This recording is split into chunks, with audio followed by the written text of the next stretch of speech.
마태복음 15장 17절로 20절까지 말씀입니다.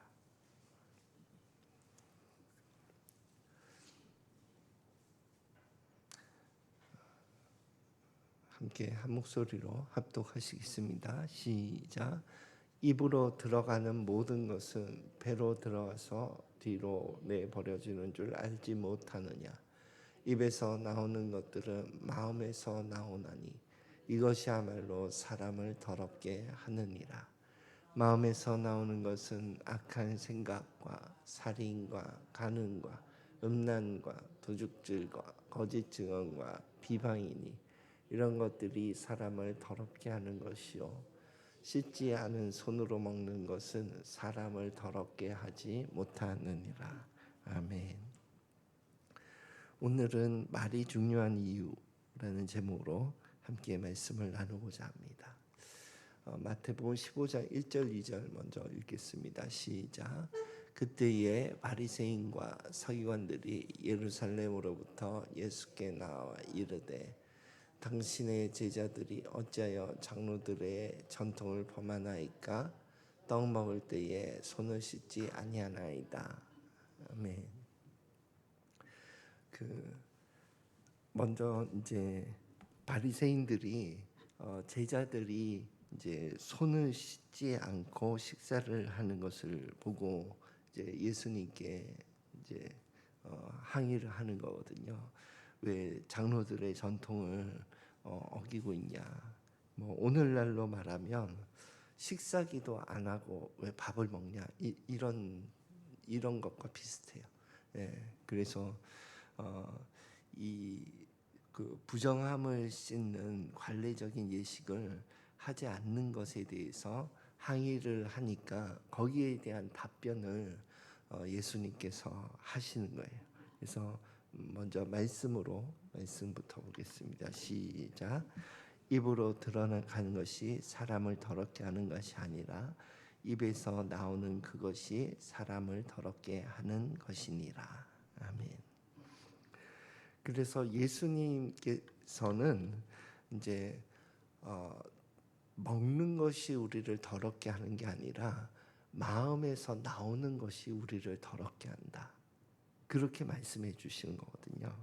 그래서 외적인 정결보다 내적인 정결이 훨씬 중요하고 그 마음이 부정한 것은 이제 열거를 하시면서 악한 생각, 살인, 음란, 도둑질, 거짓 증언, 비방 이런 것들이 마음으로부터 입으로 나오게 될 때 우리가 더러워진다. 그렇게 말씀하시는 거죠. 자, 그러면 말이 왜 중요한가에 대해서 한 3가지 정도 포인트로 함께 나누고자 하는데 말씀 먼저 읽겠습니다. 시작.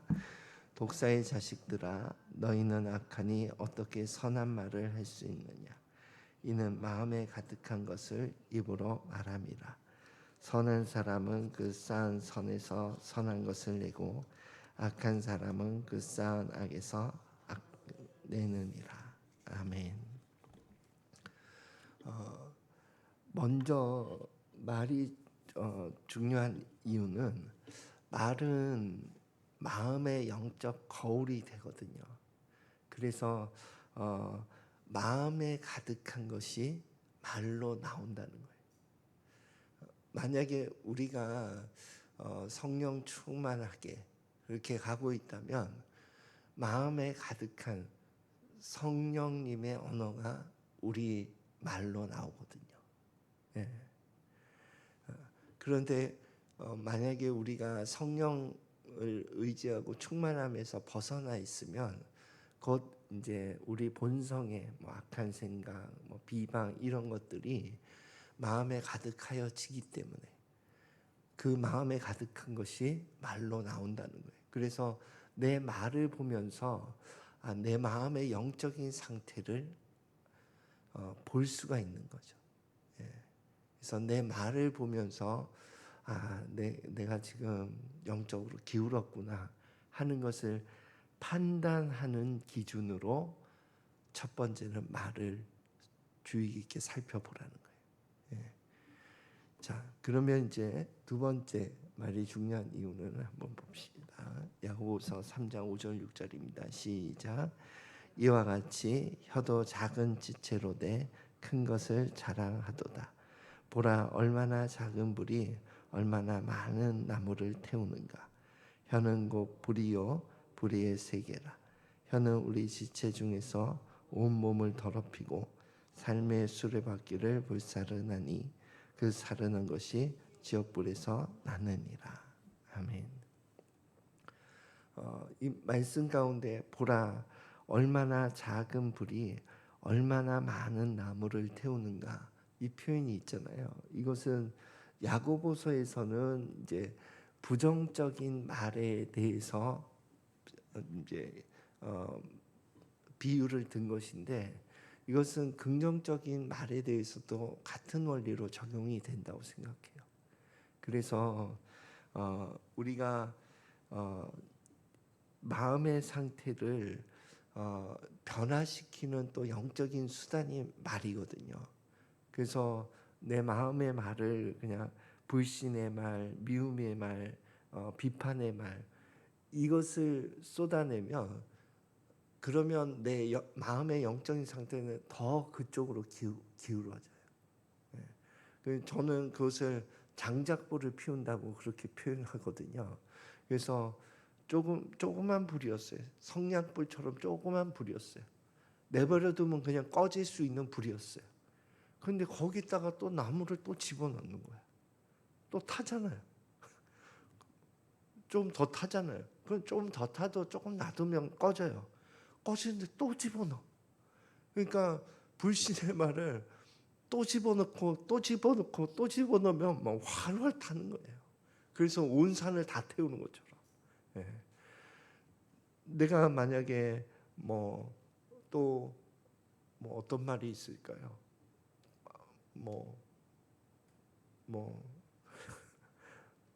예를 들면 제 아이들에 대해서 제가 그 고등학교 때 이제 첫째 딸, 둘째 아들이 나는 그렇게 못마땅하더라고요. 내가 볼 때에. 그러니까 못마땅하니까 내 마음에 못마땅 그 마음이 있으니까 말도 못마땅한 그 말이 나오는 거예요. 예. 내 마음에 가득한 것이 나오는 거죠. 그러면 내 말을 듣고 이 아이들은 내가 못마땅해 하는구나, 그거를 느끼면서 더 관계가 멀어지는 거죠. 예. 계속 내가 못마땅한 마음의 말을 또 뱉고 또 뱉고 또 뱉고 하니까 그 못마땅한 그 말이 막 활활 타면서 관계는 더 멀어지는 것 같더라고요. 그런데 이제 이 말에 대해서 그 당시에도 깨달음이 있었는지 모르겠지만, 이러면 안 되겠다. 내가 의지적으로라도 이 아이들에게 내 마음과는 다르지만 복된 말, 사랑스러운 말을 해줘야겠다. 그 마음을 먹었어요. 마음을 먹고 첫째 딸부터 적용해 보았어요.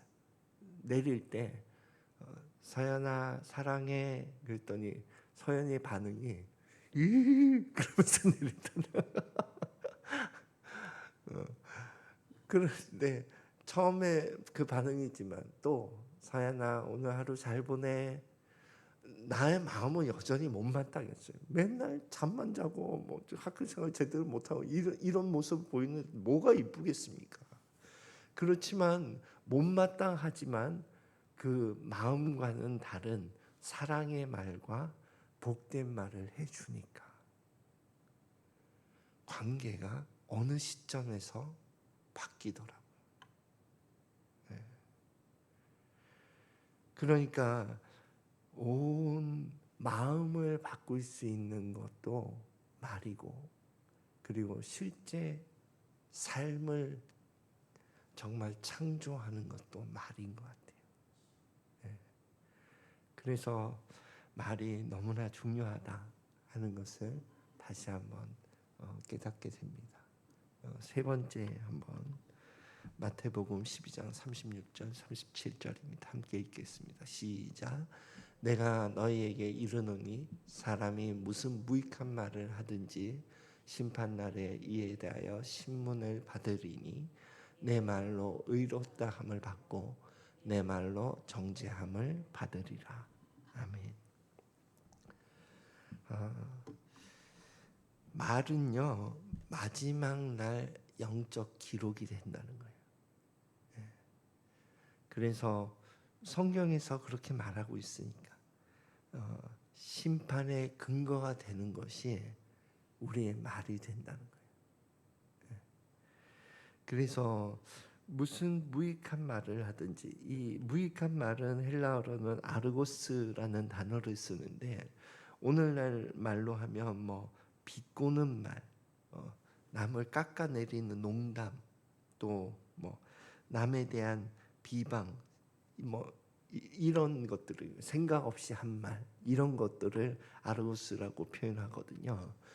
그것도 마지막 날에 평가를 받는다는 거예요. 그러니까 우리가 말을 얼마나 신경 쓰면서 좋은 말을 심어야 되는가 하는 것에 대해서 성경이 말해주고 있는 거거든요. 그래서 결론적으로 나의 말은 어떻게 내가 다루어야 하는가 했을 때 성경의 권면은요 두 가지라고 저는 이해합니다. 첫 번째는 입술에 파수꾼을 세워야 돼요. 예. 하고 싶은 말 다 하면 안 됩니다. 하고 싶은 말을 파수꾼을 세워야 돼요. 내 감정의 말에 대해서 파수꾼을 세워야 되고, 파수꾼을 세워야 돼요. 그것이 말에 대한 성경의 권면이에요. 두 번째는 혹 내가 비방의 말이나 감정의 말을 뱉었으면 보혈을 의지해야 합니다. 그 두 가지가 말에 대한 성경의 조언이에요. 그래서 또 그 말의 방향을 바꾸어서 다시 믿음의 말, 축복의 말, 사랑의 말, 긍정의 말을 내 삶 가운데 계속 불태울 수 있도록 그렇게 하는 것이 말에 대한 성경의 조언이 되는 것입니다. 그래서 오늘도 우리의 언어를 잘 주의 깊게 살피면서 입술에 파수꾼을 세우고 보혈을 의지하며 하나님이 원하시는 언어를 우리의 삶에 심는 저와 여러분이 되시기를 예수 그리스도의 이름으로 축원드립니다. 기도하겠습니다. 하나님 아버지, 우리의 삶 가운데 영적인 귀한 도구 말을 주심을 감사드립니다. 이 말로 우리의 삶을 정말 복되게 할 수 있도록, 복된 삶을 창조할 수 있도록 그렇게 사용케 하여 주옵소서. 감사드리며 예수 그리스도 이름으로 기도드립니다. 아멘.